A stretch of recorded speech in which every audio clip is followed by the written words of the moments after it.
आज तक ये चीज़ मैं घर पर कभी भी मार्केट से नहीं लेके आई। जब भी मुझे खाना होता है तो मैं इसको बनाकर स्टोर कर कर रख लेती हूँ, जिसके लिए 3 एप्पल ले लेंगे। एप्पल को अच्छे तरीके से छील लेंगे, फिर उसके बाद इनको जो है कट कर लेंगे रफली। इनके अंदर के बीज को जो है निकाल देंगे, फिर उसके बाद सारे ही एप्पल्स को रफली कट कर कर तैयार कर लेंगे। इसी के साथ हम यहाँ पर एक बीटरूट ले लेंगे और उसको भी लंबे-लंबे टुकड़ों में कट कर कर तैयार कर लेंगे। एक कढ़ाई के अंदर सारे एप्पल को डाल देंगे, बीटरूट डाल देंगे, थोड़ा-सा पानी डाल देंगे और इनको बॉयल कर लेंगे।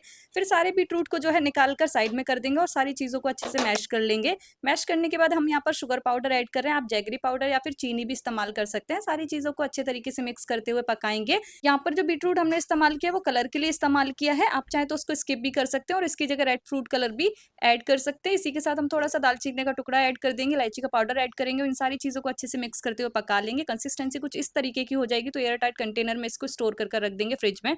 आप इसको आराम से खा सकते हैं। ब्रेड के ऊपर लगाइए तो हमारा ये एप्पल जैम बनकर बिल्कुल तैयार है। रेसिपी अगर पसंद आई हो वीडियो को लाइक शेयर कर जरूर जाना। अभी के लिए एंजॉय करिए। Thank you, take care and bye bye.